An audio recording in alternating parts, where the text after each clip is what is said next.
What's good, guys? Welcome back to another missing person case Monday. So today we're going to be talking about a case that is already out making national news. I decided I really wanted to give my 2 cents on this topic, on this case, because it's such a mystery and the individual, the precious baby Maleah-Davis, is still missing. And I was just looking on YouTube and I was watching the interview that her mom recently did with xoxo 11. I'm pretty sure it's like a Houston TV's play. I'm pretty sure it's, you know, in her community, a news station. So I really wanted to kind of just give my reaction to the interview that she did. I'm not gonna like put the video up. I may put certain parts of it in because it is a very long interview. It's about 32 minutes and I don't want to sit here and have you guys have me watching it. You know, I just didn't really feel the need to do that because the case is already so big and very popular. But I just really wanted to talk about this interview that her mom recently gave. So for those of you who do not know, Maleah-Davis is a 4-year-old missing from the Houston area, and she went missing on May 3rd of 2019. The case really took national news because, of course, it was a 4-year-old and a lot of people really started to share the story, which is amazing. But sadly, 2 weeks later, we still don't know what exactly happened to Maleah, and she is still missing. So her stepfather is supposedly in custody. Her stepfather is personally the point of interest at this point in time because he was the last person to see Maleah, and Maleah was in his care. And if you guys did not know, you know, there was a photo going around where you see Maleah in him, and that was the last photo of Maleah at the time. So I really wanted to touch base on this interview that her mom just recently gave because it's really crazy. So let's kind of backtrack. So Maleah went missing May 3rd, right? She was with her stepfather, or I don't even know if that's actually her stepfather because they say fiance, and to me that's not stepfather, that's just your boyfriend watching a child. Stepfather is when you're legally married and then you become a stepfather to the person's child. Anywho, Maleah was in his care. Her mother went somewhere, I think from the interview that I just recently watched, she was going to look for her father, and I think her father had passed away and she was doing something with that. So she trusted him to watch her daughter. But what's really crazy is when he had Maleah, she found out that he was cheating on her, supposedly that he's gay. That's from what I got from this interview that I just recently watched.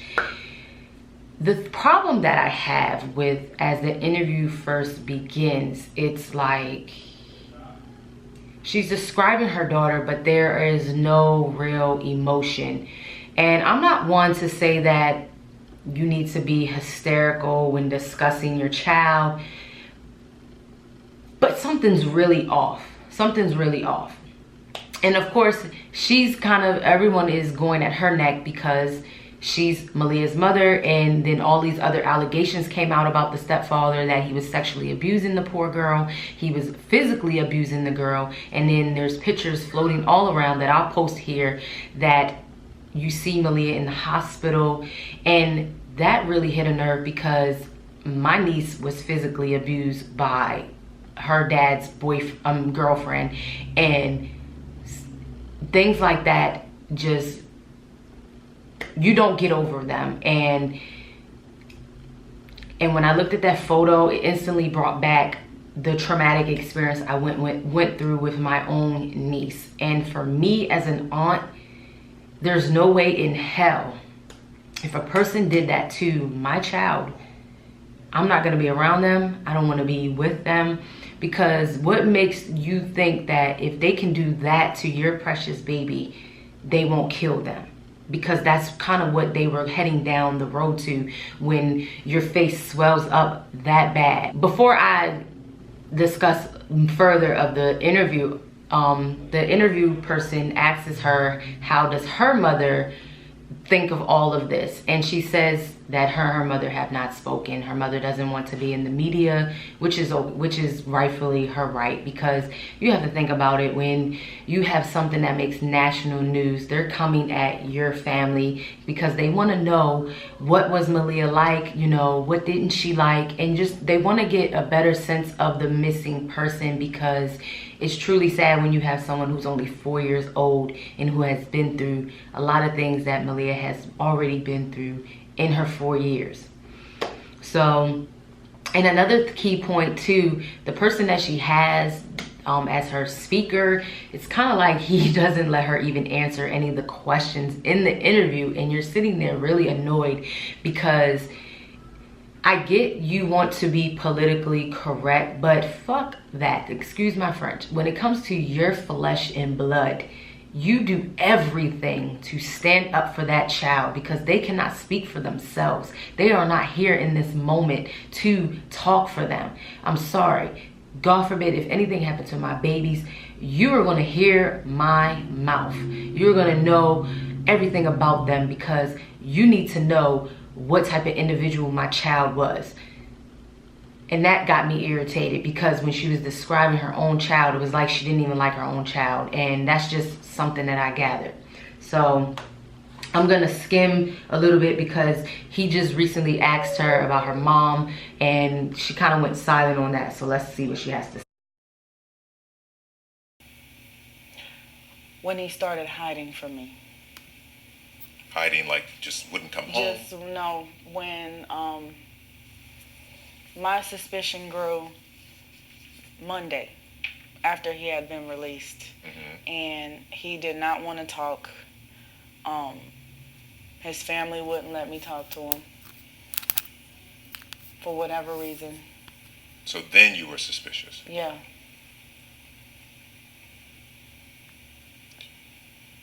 This is a man you loved. This is a man you had a child with. Did you think he was ever capable of doing any harm to any of your children?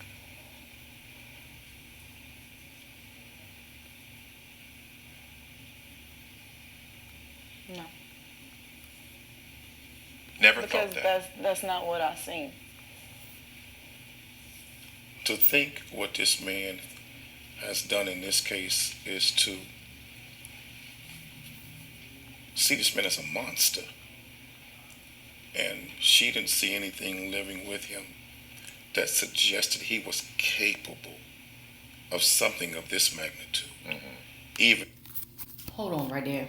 He says she didn't know that he could do something of this magnitude, but I clearly remember in another interview that the mother had had heated words with him in the past about him physically whooping and spanking young Maleah, that the mother felt she was too small for him to use, or for him to spank her in the method in which he was spanking young Maleah. This was a very small, fragile child, a very young baby, and she was a special needs child. And she confronted him about bruises on Maleah. And she said, "I'm taking my baby to the hospital." He told her that she was giving back his ring and that she was not going to marry him. And I believe that caused him to snap in anger against young Maleah. Something else, baby to the hospital. He told her, "No, you're not. That I'm not going down for this." The mistake she made at that point was not going to the hospital immediately about the abuse. When did that happen? This was months ago. Also,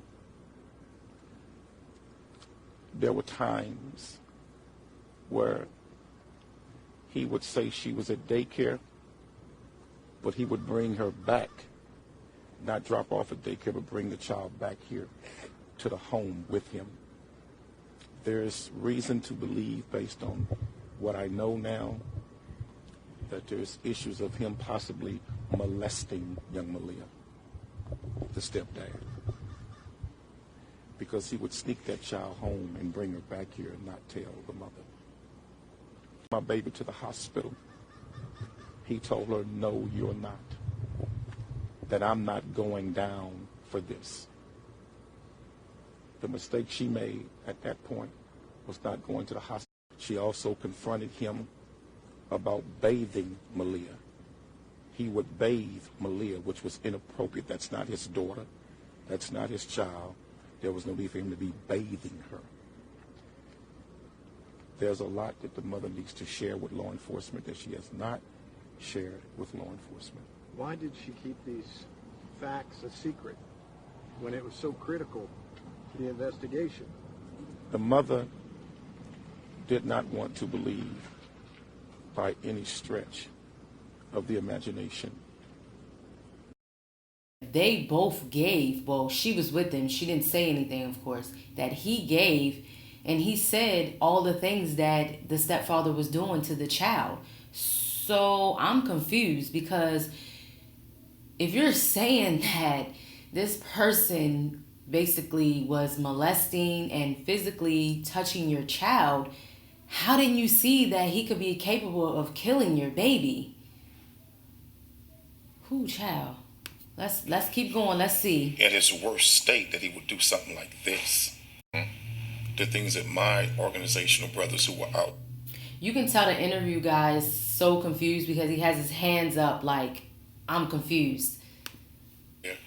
I really don't want to do this entire interview, guys, because I don't know if I'm going to get copyrighted, but I'll try to put it in as best as I can. But this is just great. Like, this is crazy. To tons of people. I was speaking to the stepdad's family.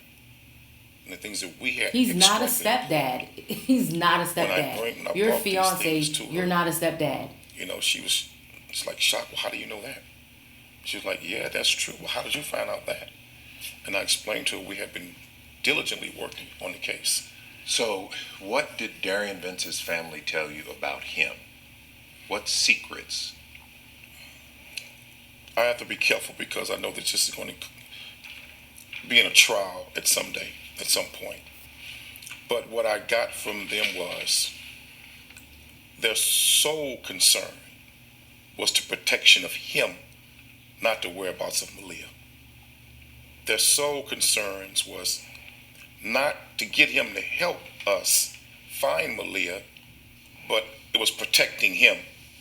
And I said to them, listen, what kind of man? Skim through. Has he ever harmed you in any way?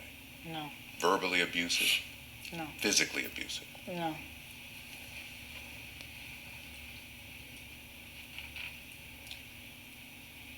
The police have talked about the evidence in the apartment. Bleach, blood in the apartment, linked to Maleah. Everything seems to point to this man harming your daughter. Have you grasped that reality? That. You have said in interviews that there was abuse in the home and Brittany was afraid to reveal it because she was afraid. You have put that out there. Let me say this to you. My number one obligation is not to the stepfather, it's not to Brittany. My number one obligation is to that beautiful child right there, Maleah. Justice for her is the priority.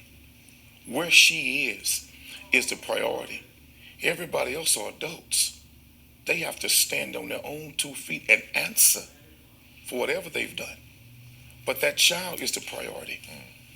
And let me be straight with you. This man has to answer. He has to answer for what happened before she came up missing. He has to answer for that. Because there's a lot more here. But didn't you say that His mother had no there wasn't idea no signs of him doing that anything? this child was leaving the house with him in the morning. He's saying, I'm taking the child to daycare. But only later to learn from the investigation from both HPD and us that he was bringing the child back home sometimes with him. What is your purpose to tell this mother while she's going to class or she's going to work, Maleah's at daycare, yeah, I took her to school, but come to find out she's at home with you? Why would you lie and say she's at daycare, but have her in the house with you? The very day that she went to the airport, picked up by her friend, she leaves out the house believing Maleah is at the daycare and didn't even know he had snuck her back in the house as she walking out the door. What you doing, brother? What are you doing to this child? Are you saying there was abuse? Hell yeah, I'm saying there's abuse. And there's a whole lot more. And you're saying... But let me say this. And you're saying that Brittany was not aware. Let me say this. I want to be clear. She was not aware of... The mother had had heated words with him in the past. A lot that was going on. You were not aware. But one thing I am going to do, because right now the priority is still finding Maleah. Basically the interview, guys. I just wanted to show you guys a clips of it, just to kind of get my own reaction from it. But I'm not one to judge at all, because I have been in situations, not this deep, but I have been in situations where, like she said, people from the outside looking in really don't know what you're going through. But I can say that I really have to find this other interview, because things aren't adding up and people are going to put their 2 cents in, because one, it is national news, and two, people really want to know what happened to Maleah. You know, we get so gun-ho on these stories, and it really plunges at our hearts, especially when you see a beautiful little child gone missing, and then when you're slowly learning the pieces of the story and you're realizing that this story has layers, and it's like, did she really know or did she not know what was happening in her home? And it's like, as a mother, how did you not know that some of these things were going on? You know, and it's not to place any blame, because I don't want to be the one to do that. But at the same time, I really hope that she did not have anything to do with the disappearance of her own child, because I don't put anything past some of these mothers, because, I mean, look at Casey Anthony. That case was mind-blowing to me, and she's out free doing her own thing. So, yeah. I will say that is, from what I personally think happened to Maleah, is, of course, the guy did it. I mean, there's blood in the home of Maleah. Come on. He tried to seal it up with bleach. I personally think that he got upset that she found out that maybe he was cheating. Like she said, that she found out that he was cheating on her, and to get retaliation from her, I'm gonna take the most precious thing that you can have. I'm gonna take your most precious jewel, and by doing so, I'm going to kill your child. And that's what he did. I really don't think that Maleah is alive, because, I mean, you have blood in the home. I mean, it could be a slim chance, but my gut's telling me Maleah is no longer here with us. And it's really sad, because this precious 4-year-old had to go through something that she didn't deserve. And her mother failed to protect her, you know, and it's one of those things. It's gonna tug at her mother's heart for a long time, a very long time, until she leaves this world, because you are the protector of your babies. And you know, I try to put myself in people's situations, but when it comes to things like that, I'm very overprotective for a reason, because when you have been physically abused as a kid, you learn to look at life differently. I don't know, y'all. I really am going to, when I get off here, look up this interview, because I could have sworn that man on that, her activist person, lawyer, whatever he is, said that there was some things going on in the home. Like, I'm gonna look this up, and if I'm wrong, I'm wrong. But I could have sworn when I seen that interview that he said it was some things going on in the home, physical abuse and all that. And if I find that, oh my goodness, you guys will catch it at the end of this. But it's just really sad. I don't even have the words to say, because Maleah is a 4-year-old missing still, possibly dead, and he probably buried her remains in that tub. And we probably, hopefully one day, her dad, her biological father, can get the justice that he needs. And his, you know, I don't know, guys, what are your thoughts on her mom? As I was watching the interview, I was looking at the comments, and a lot of people were like, they don't believe her. She didn't have any remorse. It was like she didn't even love her child. It's like she hated her own child. The comments are vicious, very vicious. I feel like I'm being really nice and clean cut versus what I have seen about her mom. I remember seeing a video, people were calling her mom a murderer as well. So yeah. So I really wanted to react to that for my next missing person case Monday, because Maleah is still missing, and we really don't know what really went down on that night, on that day. All we know is that he did something to her out of spite, and now she's gone, and we don't know where she is. People are just so evil. Like, why do you have to do that to children? Why do you have to bring children into grown people situations? They don't deserve to be brought into these things when you have a problem, or because someone's not answering the phone because you cheated on them. Like, what the hell? If you really love that person, why would you do some stuff like that? But let me know what your guys' thoughts are on her mom's interview that she recently gave, and what do you think happened to Maleah? Hopefully we can finally get some answers sooner than later, and I'll keep you guys updated as the case goes on, praying that they do find her, hopefully alive. But if not alive, her family can really get the justice that they need for that precious baby. Until the next time, guys, so sad, man. Till the next one. These cases just get harder and harder as you keep finding out the freaking details about them. So I'll see you guys in the next one.